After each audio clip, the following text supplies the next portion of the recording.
Alhamdulillahilladzi khalaqal insana wa 'allamahul bayan. Asyhadu an la ilaha illallah wahdahu la syarika lah wa asyhadu anna Muhammadan abduhu wa rasuluhu la nabiyya ba'da. Allahumma shalli wa sallim ala sayyidina Muhammadin wa ala alihi wa sahbihi ajma'in, amma ba'du. A'udzu billahi minasyaitonir rajim. Bismillahirrahmanirrahim. Alladzina ya'kuluna riba la yaqumuna illa kama yaqumu alladzi yatakhabbathu asy-syaitanu minal mas. Dzalika bi annahum qalu innamal bai'u mithlu riba wa halallahu al-bai'a wa harrama riba. Faman jaa'ahu mau'izatun min rabbih fantaha ma salafa wa amruhu ila Allah wa man 'ada fa ulaika ashabun nar hum fiha khalidun. Shadaqallahul azim. Alhamdulillah, ibu-ibu yang dirahmati Allah Subhanahu wa taala, bersyukur kita kepada Allah bisa berjumpa bersilaturahim. Salawat dan salam kita sampaikan kepada Nabi kita, Nabi akhir zaman, penghulu para anbiya. Tidak akan datang lagi Nabi setelah beliau, ya Nabi akhir, Nabi terakhir, Nabi Muhammad Sallallahu Alaihi Wasallam. Dengan mengucap Allahumma sholli ala sayyidina Muhammad wa ala ali sayyidina Muhammad. Apa kabar ibu-ibu semua? Sehat Bu? Yang positif, negatif? Positif hamil, negatif COVID ya. Yang pertama, sehat dulu saja. Bersyukur atas kesehatan dan juga bersyukur atas waktu luang. Dua nikmat ini kita sering lupa untuk bersyukur kepada Allah. Bersyukur sehat, masih bisa berjalan, alhamdulillah. Masih bisa mendengar, alhamdulillah. Masih bisa minum, alhamdulillah. Dan bersyukur ada waktu luang. Di sela-sela kesibukan ngurus rumah, ngurus sekolah, ngurus kerjaan, ngurus dagangan, ngurus suami, ngurus anak, Allah berikan kita kelapangan hati untuk bisa melangkah ke majlis taklim. Yang sudah istiqomah, istiqomah. Jangan bosan-bosan. Man kharaja fi talabil ilm fa huwa fi sabilillah hatta yati. Siapa yang keluar dari rumahnya untuk mencari ilmu, dia sedang berada di jalan Allah Subhanahu wa taala sampai dia pulang kembali ke rumahnya. Mudah-mudahan kita semua yang berangkat dari rumah, ya kan, dipanggil-panggil dari mikrofon masjid, kemudian mendengar, kemudian tergerak hatinya. Siapa yang membolak-balikkan hati? Allah Subhanahu wa taala. Ini belum, sibukan ini, sibukan itu. Ternyata alhamdulillah Allah lapangkan hati bisa melangkah ke majlis taklim, suatu nikmat yang besar daripada Allah Subhanahu wa taala. Tidak makan lapar, tidak minum haus, tidak ngaji. Halo? Tidak makan lapar, tidak minum haus, tidak datang pengajian rugi ya, galau, gelisah. Itu kalau sudah ada, maka kita akan mudah bergerak. Alhamdulillah. Yang sudah istiqomah, istiqomah. Setiap hari Jumat, hari apa ini? Setiap hari Jumat, Ba'da Asar. Nah, istiqomah. Ya. Siapapun yang datang, masih muda kah, sudah tua kah, ya kan? Bismillah mencari ilmu. Mudah-mudahan diberikan rahmat oleh Allah Subhanahu wa taala menjadi asal masuk surga. Amin ya rabbal alamin. Hilangkan kebodohan dalam diri saya, hilangkan kebodohan dalam diri keluarga saya, hilangkan kebodohan dalam diri masyarakat, tetangga saudara.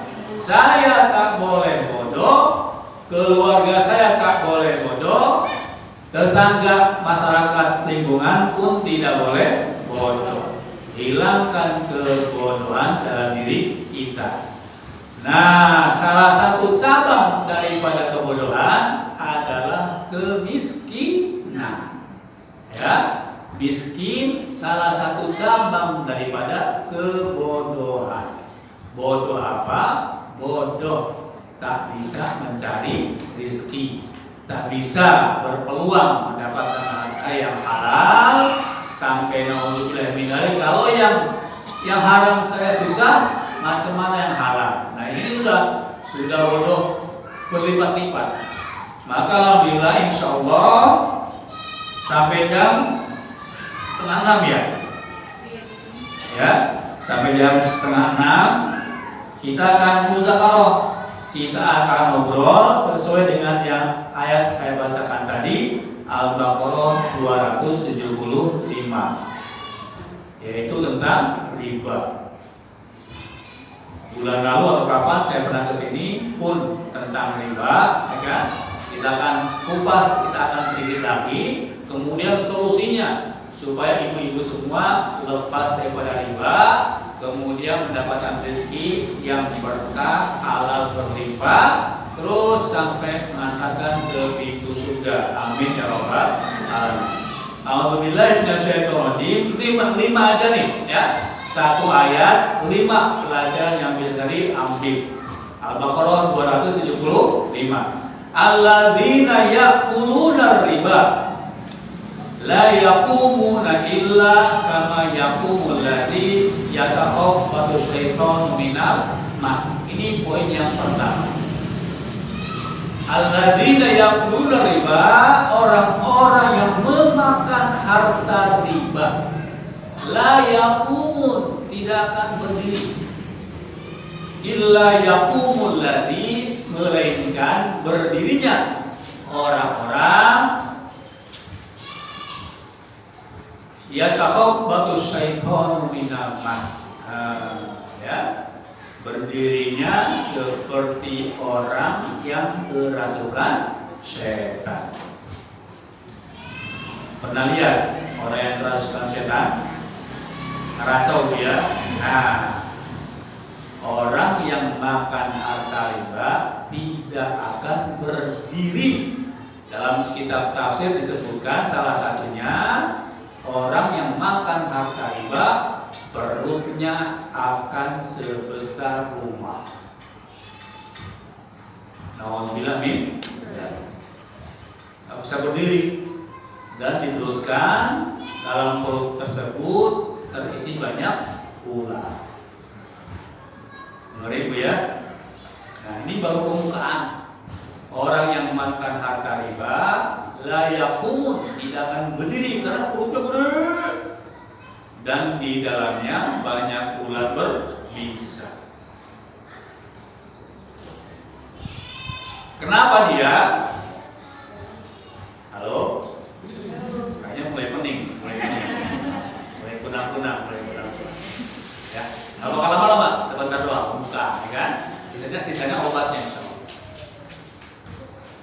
Alladzina yaquluna riba la yaqumuna illa kama yaqumul ladzi yatakhabbatu syaitanu minal mas. Orang yang makan harta riba tidak akan berdiri melainkan berdirinya orang yang kemasukan setan. Kenapa? Nah, dijawab. Dzalika bi annahum qalu innamal bai'u mislur riba. Ini jawabannya. Yang demikian itu karena mereka berkata innamal bai'u, sesungguhnya jual beli itu mislur riba, seperti riba, sama aja. Barangnya sama juga, orangnya sama juga, udah sama saja antara jual beli dan riba. Ini jawaban Allah Subhanahu wa taala dalam Al-Qur'an dan diomongkan sejak zaman dahulu sampai sekarang. Ya, kalau ibu cerita tentang riba, sama aja. Ada yang seperti itu? Ada. Ini sudah disebutkan dalam Al-Qur'an 14 abad yang lalu. 1400 tahun lebih yang lalu sudah dikatakan zalika bi annahum qalu innamal bai'u mislur riba. Demikian itu mereka katakan karena sama aja jual beli dengan riba. Nah, dalam teori akuntansi, ibu-ibu yang sarjana ekonomi yang punya anak kuliah di Fakultas Ekonomi dan ekonominya ekonomi yang umum konvensional, belum yang syariah, maka insya Allah semester 1, 2, 3, 4 sampai semester 8 pasti diajari yang namanya bunga alias interest. Pasti ada itu bunga sekian persen, bunga sekian persen, bunga sekian persen. Nah, mereka memasukkan komponen bunga di dalam pendapatan. Ya, pendapatan bunga. Bunga itu masuk ke dalam profit dalam rangka penjualan, masuk keuntungan. Nah, ini ya. Kalau orang sudah memasukkan bunga ke dalam keuntungannya, ini dalam tanda petik dia mengakui bahwa riba sama dengan jual beli. Dari level kecil, kemudian perusahaan kecil sampai negeri kita, ya Allah, memasukkan komponen bunga ke dalam penghasilan.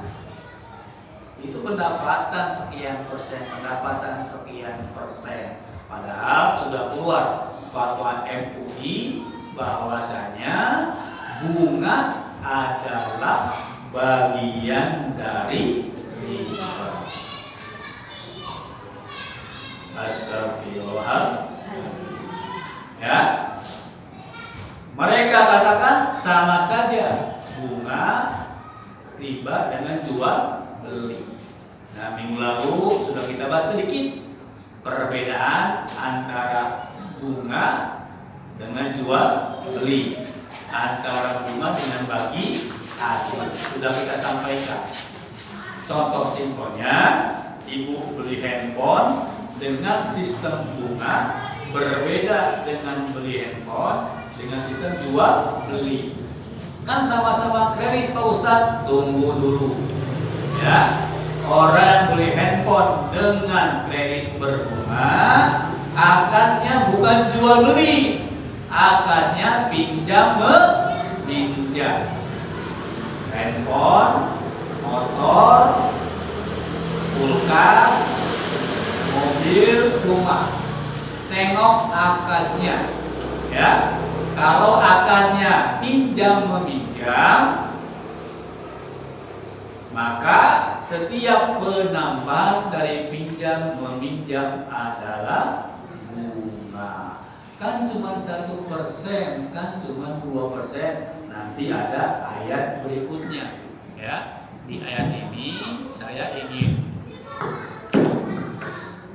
menyampaikan saja bahwa banyak orang belum paham karena kebodohannya, ya. Karena kebodohannya atau dia ngeyel sehingga sama saja kok jual beli dengan riba itu. Nah, ucapan riba itu sudah dia dibahas di dalam Al-Quran bukan baru kemarin, tetapi sejak 14 abad yang lampau.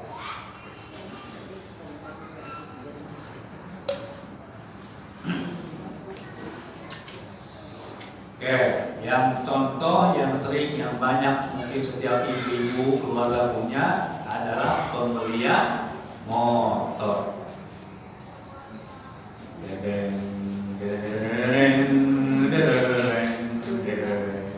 Mulai kelihatan yang motoran, yang tulisan, ya. Gak apa-apa, ini ilmu dulu Bu ya, belajar dulu. Ibu beli motor 15 juta ke dealer, gak bisa cash, maka dijual dengan kredit selama 36 bulan, DP 20-30%, dicicil per bulan sekian. Oke ya. Kemudian dealer tersebut ngasih kabar leasing A, leasing B, leasing C. Nah, itu akadnya ibu pinjam duit ke leasing, kemudian cicil per bulan dengan ada tambahan. Nah, disitulah riba bermula. Dengan bunga sekian persen, bayar tiap tanggal sekian. Kalau tidak tepat bayarannya, maka dikenakan denda. 1 hari 10.000, 5.000, 20.000, tergantung jenis motor yang dia ambil. Ketika menawarkan, yang datang sales girl, cantik, rapi. Ketika on time, terima kasih. Udah bulan ke-14, telat.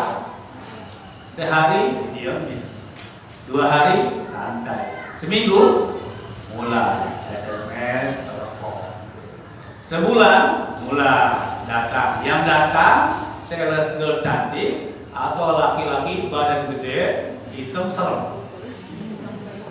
Halo. Kalau pas pinjam, yang lain siapa? Cewek cantik, ya enggak? Tapi kalau telat bayar, yang datang dia atau laki-laki badan gede, nggak banyak ngomong. Bulan kedua mulai diancam, denda nambah, ya kan? Bulan ketiga bisa ditahan. Nah, dari mulai telat gelisah nggak? Ada telepon, ngeri lihat ya kan? Waduh, nomor asing nih, aduh, deg. Nah, disitulah muncul ketidaknyamanan. Islam nggak mau sebetulnya umatnya gelisah, harus tetap dalam tenang. Nah, gimana caranya? Pindah ke yang syariah. Memang ibu-ibu semua yang afdol adalah beli cash. Enak Bu ya? Beli cash lunas. Beda nggak bunyi motor cash sama bunyi motor kredit? Beda ternyata ya. Yang kredit, yang cash, cash. Tenang, nyaman. Nah, sebetulnya itu berawal dari pola pikir. Nah, saya sudah survei nih ke ibu-ibu, ke mahasiswa, ya kan, ke keluarga-keluarga muda. Kalau di otak dia cash, sangkaan Allah tergantung sangkaan hamba. Ya, sabar sebentar, qanaah sebentar. Naik angkot, naik gojek silahkan, tapi di otak dia nanti beli motor cash. Coba 1, 2, 3 cash. Itu dimasukin di otak. Tapi kan nggak enak Pak Ustadz. Bukan enak nggak enak. Ini bab qanaah, nerima apa yang ada. Emang sedang nggak punya duit, memang belum mampu beli cash, maka qanaah, naik angkot, naik gojek, bismillah. Yang penting tidak punya hutang. Saya pun alhamdulillah 4 tahun nggak punya motor, tetapi di otak cash. Apa isi otaknya? Cash. Setelah doa di masjid, ya Allah berikan kendaraan yang cash. Ditanya sama tetangga, kenapa nggak punya motor? Saya pengen beli motor cash. Ditanya sama keluarga, ambillah kredit, nggak mau. Saya pengen belinya cash. Ditanya sama teman, loh yang lain udah pada beli motor, kok kamu belum punya juga? Saya sedang nabung, insya Allah mau beli cash. Nah, kalau ucapannya, kemudian doanya, kemudian tidak terganggu dengan teman-teman tetangga, tidak gelisah tetangga beli motor baru dia belum punya, sementara dia nangis kemudian di otaknya cash, kemudian dia berdoa kepada Allah dan Allah kabulkan, insya Allah Allah berikan mampu beli dia cash. Alhamdulillah. Ini ilmunya dulu, prakteknya tergantung masing-masing. Nah, ketika tidak qanaah, nggak cukup, nggak bersyukur, ngelihatnya diri sendiri, ya kan? Kalau perkara dunia ngelihat ke bawah, tapi kalau perkara akhirat melihat ke atas. Masya Allah sholatnya, Masya Allah tahajudnya, Masya Allah ta'limnya, Masya Allah sedekahnya, Masya Allah lihat ke atas kalau akhirat. Tapi kalau dunia, alhamdulillah gak punya motor, yang lain lebih miskin daripada saya. Alhamdulillah gak punya ini, masih banyak yang gak punya kaki. Alhamdulillah punya yang lain pakai kursi roda. Nah itu akan muncul sifat qanaah. Tetapi enggak mudah karena alladzi yuwaswisu fi sudurina. Bos. Apa Bapak? Tetangga motor baru. Gimana ini? Tetangga beli motor, kita yang kepanasan. Tetangga starter motor baru, kita yang beli sakat. Aduh. Nah, di sini munculnya awal tidak qanaah, kemudian memaksakan diri.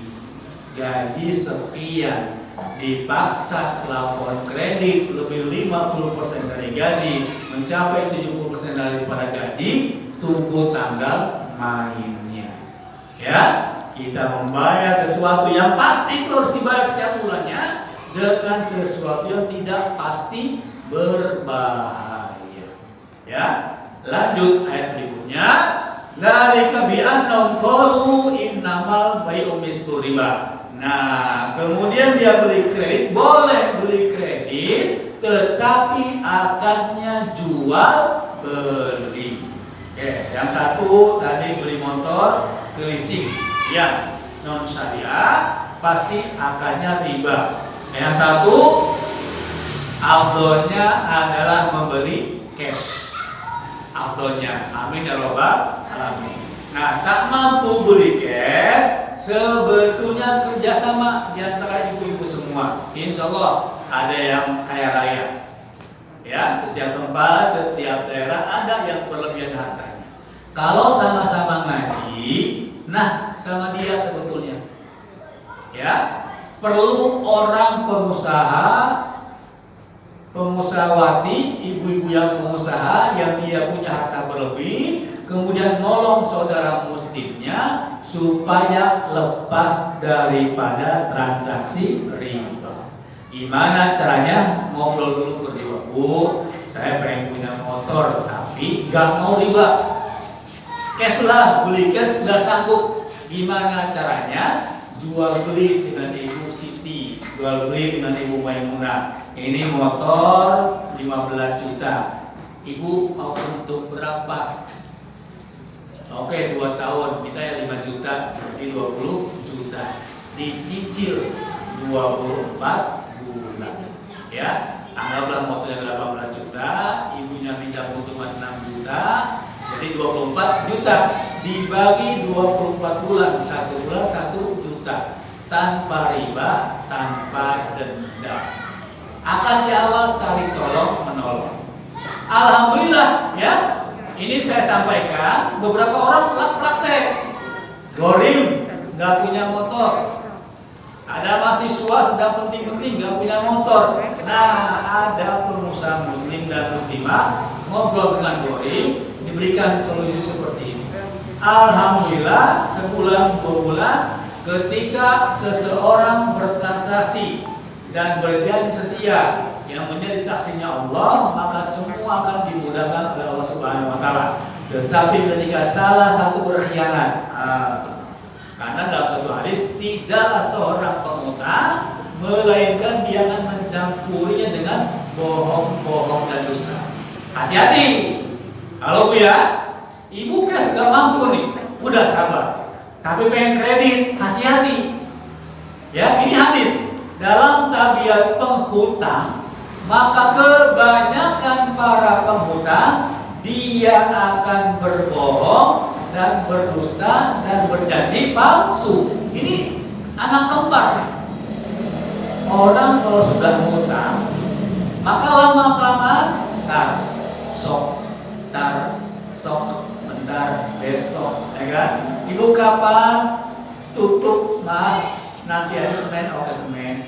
Ibu hari Senin ya, terus ibu rapat di sekolah. Selasa ya oke. Selasa, aduh Selasa sedang ada arisan, hari Rabu ya, aduh lupa saya nggak ke ATM, hari Kamis ya, hari Kamis ada lagi, Jumat ya Allah, tarso, waspadalah, waspada. Tapi kalau niat di hati di awal, Bismillah, ketika saya punya akad syariah tadi berdua, ya kan, bukan pinjam-pinjam, tetapi jual beli, bawa 2 orang saksi, catat niat karena Allah untuk lepas daripada riba, insya Allah Allah berikan kelonggaran harta. Amin ya Rabbal alamin. Nah yang terakhir, boleh sekarang ada lembaga kredit yang syariah. Saya ikut fatwa MUI, di situ sudah ada diizinkan oleh Majelis Ulama Indonesia, silakan dipakai. Walaupun ada beberapa yang nggak setuju juga, silakan. Cuman solusi ketiga, yang pertama beli cash, yang kedua beli dengan kawan yang punya harga lebih, ya kan? Akad tanpa riba, tanpa denda, tanpa sita, persaudaraan berkah, insya Allah. Yang ketiga, nggak punya 2 jalur, tetapi jaga dirinya, jaga hatinya.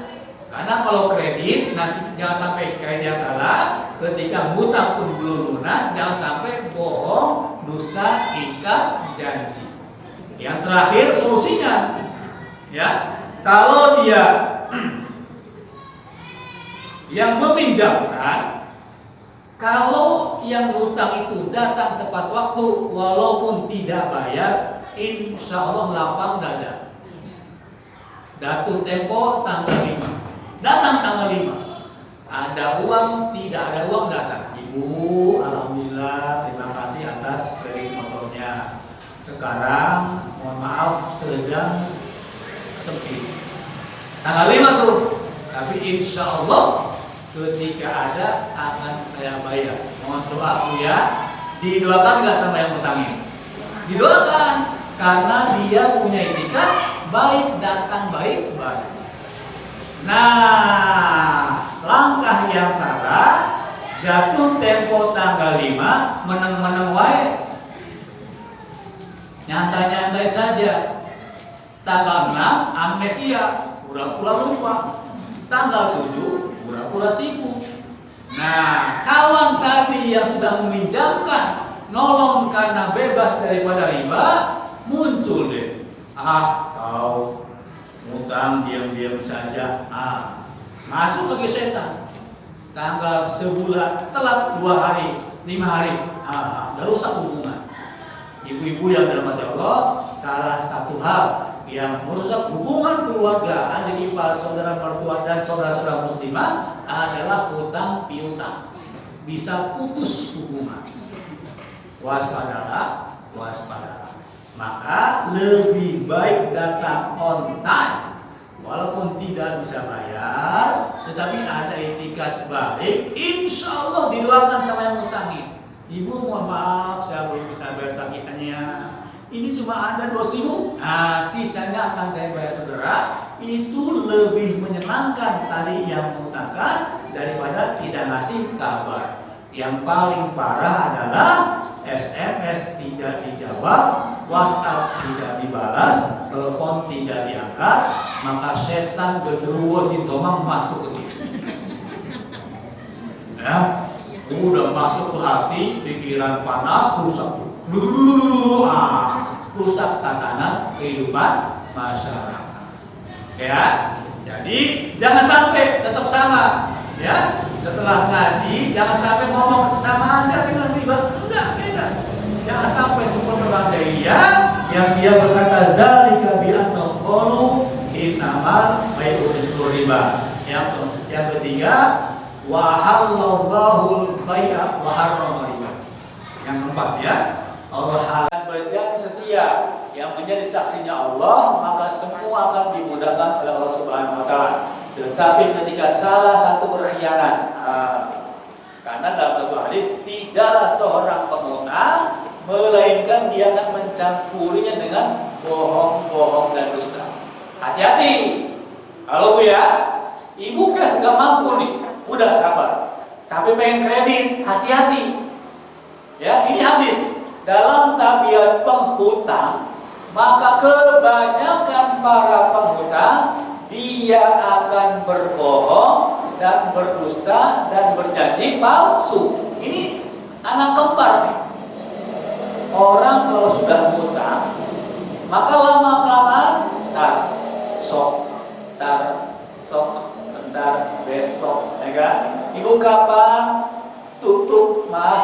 Nanti hari Senin, oke Senin. Ibu hari Senin ya, aduh sibuk rapat di sekolah. Selasa ya, oke. Selasa, aduh Selasa sedang ada arisan. Hari Rabu ya, aduh lupa saya nggak ke ATM. Hari Kamis ya, hari Kamis ada lagi.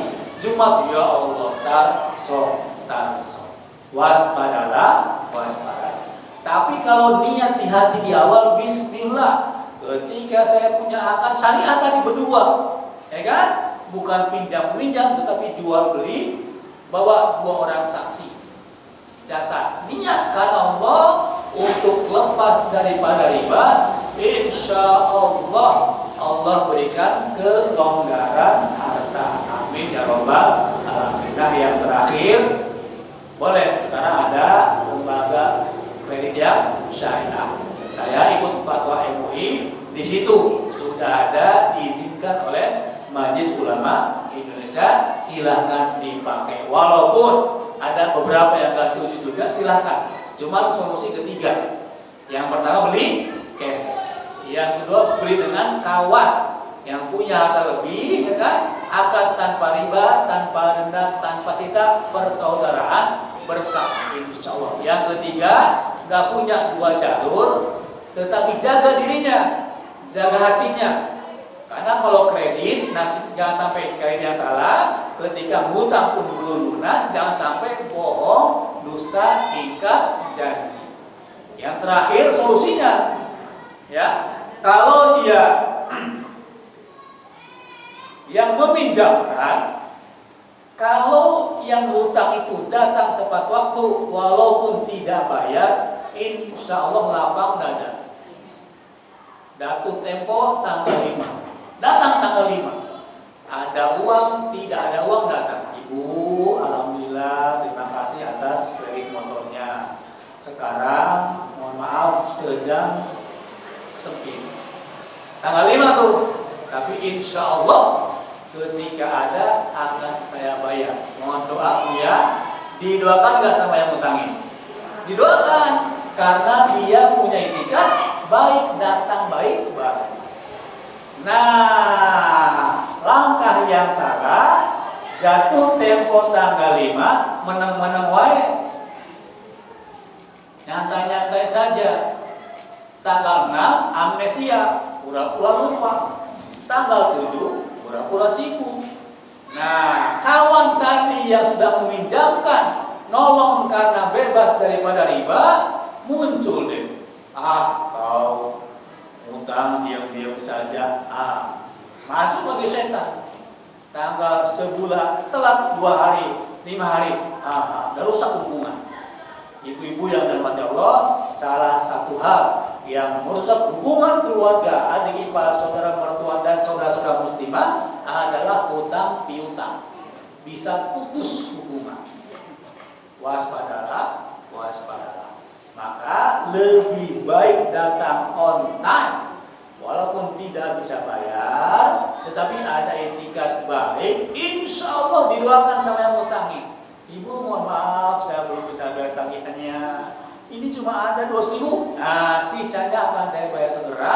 Itu lebih menyenangkan tadi yang mengutangkan daripada tidak ngasih kabar. Yang paling parah adalah SMS tidak dijawab, WhatsApp tidak dibalas, telepon tidak diangkat, maka setan genderuwo jintomang masuk ke situ. Ya, udah masuk ke hati, pikiran panas, rusak tatanan kehidupan masyarakat. Ya, jadi jangan sampai tetap sama. Ya, setelah ngaji jangan sampai ngomong sama aja dengan riba, enggak, beda. Jangan sampai seperti orang jahiliyah yang dia berkata zalika bi annahum qalu innamal bai'u mislu riba. Yang ketiga, wa halallahu bai'a wa harrama riba. Yang keempat ya, Allah halalkan jual beli, dan Allah haramkan riba. Kita ulang. Yang pertama, orang yang makan riba tidak akan berdiri, melainkan berdirinya orang yang kemasukan setan. Kenapa?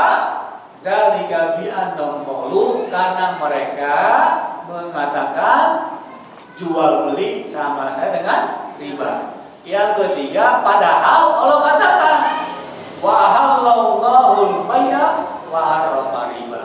Allah halalkan jual beli dan Allah haramkan riba. Nah, tutup ibu, ya. Mohon maaf, ibu-ibu muda yang masih anak satu, ya kan?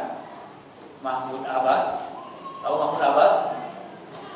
Mama muda anak baru satu, ya, sabar, ya, berjuang sama suami mudanya untuk lindungi anaknya, jaga keluarga daripada debu-debu riba.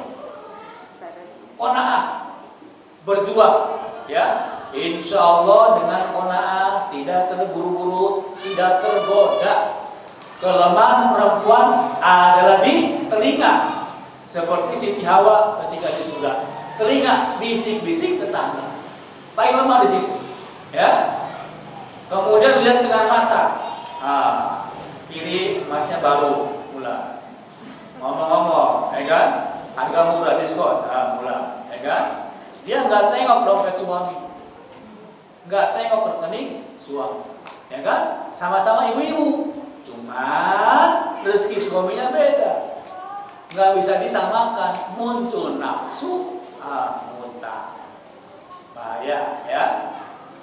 Nah, maka kalau kita supaya terlepas daripada riba, Allah kasih jawaban yang setara, ada jual beli, ya. Ya sudah punya gaji bulanan, alhamdulillah. Yang tidak punya gaji bulanan, ibu-ibu semua, rezeki bukan gaji doang, ya, banyak pemasukan yang lain. Siti Khadijah seorang pedagang, ya, dia jual beli dengan warga, dia bantu orang-orang yang sedang kekurangan. Nah, termasuk di antara ibu-ibu semua yang kelebihan harta boleh bertransaksi, banyak akadnya, boleh mudharabah, bagi hasil, ya kan, boleh dengan syirkah, bekerja sama. Itu luar biasa Islam mengajarkan. Nah, kalau kita dagang kemudian profitnya tinggi, maka insya Allah bisa beli barang termasuk motor dengan cash. Betul atau betul? Ya kan? Ibu sabar, qanaah, jual beli, jual beli, jual beli, jual beli. Insya Allah 10% pintu rezeki lewat dagang. Berdaganglah di situ. Jual beli online, beli jilbab, jual jilbab, macam-macam sekarang masuk ke situ.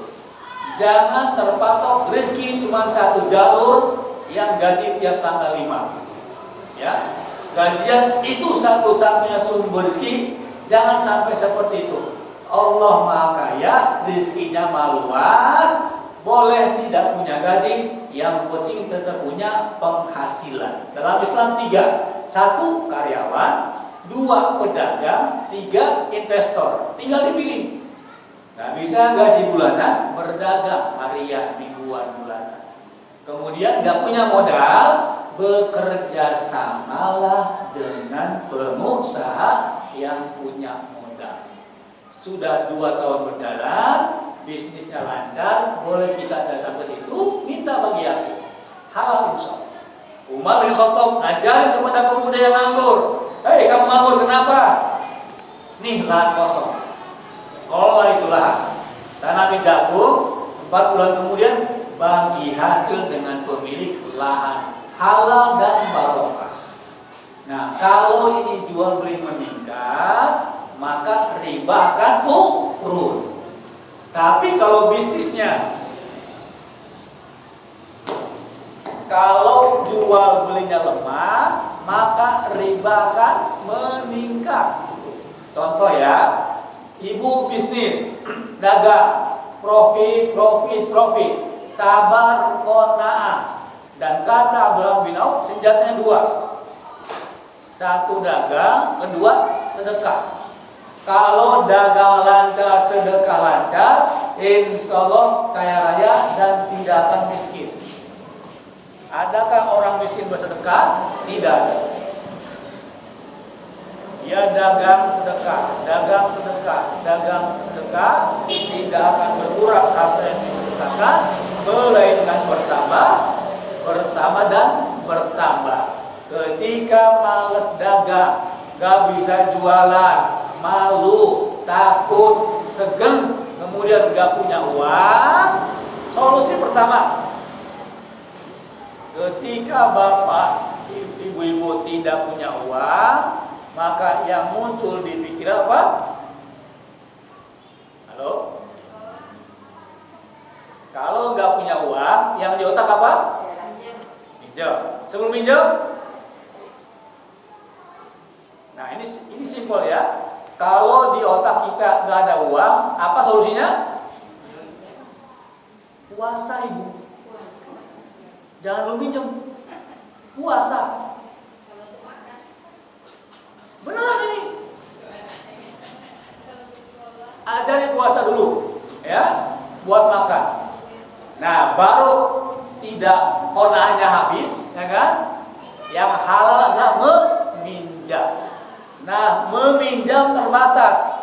Minjam dengan mertua, minjam dengan ipar, minjam dengan tetangga, minjam dengan saudara. Nah, hukum meminjam sekali dipinjamkan, 2 kali dipinjamkan, 3 kali? Hah? Udah kesel minjam mulu. Nah, di situ. Nah, tetangga sudah nggak ada solusi, mertua tidak kasih solusi, teman tidak kasih solusi, muncul SMS, jaminan BPKB, ya, bunga 2%, masuk terus SMS. Iklan di pohon, iklan di dalam dinding, ya kan? Jaminkan BPKB, jaminkan STNK, jaminkan sertifikat, 24 jam cair. Nah, muncul di situ otomatis terjerumus ke dalam riba.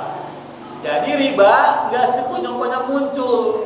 Riba muncul gara-gara umat Islam malas berdagang, dagangnya nggak untung, tidak qanaah, tidak puasa, kemudian minjam kepada saudara terbatas, akhirnya terpaksa minjam kepada orang yang ribawi, mulailah masuk ke situ. Ya, wa halallahu al-bai'a wa harrama riba. Yang terakhir, wa halallahu, nih, faman ja'ahu mau'izatun min rabbi fantahu falahu. Barang siapa sudah ada peringatan seperti ini, maka berhentilah, kemudian baginya pokoknya saja. Yang sudah terlanjur hutang piutang dengan bunga, stop, tobat, istighfar, baginya pokoknya saja. Mohon maaf, ada di pasar yang rentenir harian, nauzubillah min dzalik, ya. Minjemnya 500.000, bayarnya 700, dibagi 70 hari, setiap bulan 10.000, macam-macam seperti itu. Harian dia bunga nih. Kalau ibu tobat, maaf bang, saya tobat. Satu pihak kita yang dipinjemin, tapi dia enak aja lu bayar dengan bunga. Apa solusinya? Tetap sampaikan kepada dia si rentenir, mohon maaf bang, mohon maaf ibu, saya bertobat dari pinjaman seperti ini. Karena tadi tidak akan berdiri, melainkan berdiri yang dimasukkan setan. Perutnya gede, isinya dengan ular berbisa, bau dunia, ya kan? Nah, ibu doakan dia, kirimkan sholawat, kirimkan al-fatihah, termasuk sudah ada negosiasi dengan pihak-pihak perbankan yang sudah terlanjur. Itu bisa negosiasi supaya bayar pokoknya saja. Lembut sekali, nego 2 kali, 3 kali, insya Allah sudah ada yang berhasil. Nah, tergantung keluasan ibu-ibu semua. Tetapi akhirnya dia ngamuk juga, kamu ini gimana sih, kan akan di awal seperti itu. Nah, akhirnya kalau terpaksa udah istighfar kita, ini yang terakhir, ya. Tapi sudah disampaikan kepada yang tadi, mohon maaf ya, yang haramnya buat anda. Ini bunga haram, nggak boleh. Ini sudah berbeda kalau kita dengan sadar diri, ikut menyetujui bunga tadi. Tapi kalau sudah tobat, dipaksa juga, kita terzolimi, silakan saja diambil, ya kan? Tapi kita sudah tobat batasannya. Kenapa? Wa man 'ada fa ulaika ashabun nar. Barang siapa mengulang juga perkara riba, maka baginya api neraka, hum fiha khalidun, selama-lamanya. Nah, mudah-mudahan satu ayat doang kita belajar, ada 5 poinnya, ya. Mudah-mudahan Allah Subhanahu wa taala tutup dari dosa-dosa riba, dari hutang-hutang ribawi. Dan sudah ada kajiannya, sudah ada lingkungannya. Salah satunya adalah masyarakat tanpa riba. Silakan ibu lihat di Facebook, lihat di YouTube. Nah, sudah bergerak nih teman-teman, memberikan sosialisasi, memberikan kesadaran kepada ibu-ibu majelis taklim di masjid kecil, di tempat-tempat, supaya bismillah kita tinggalkan riba. Amin ya robbal alamin. Tak terasa sudah 5:30. Yang mau bertanya dipersilakan.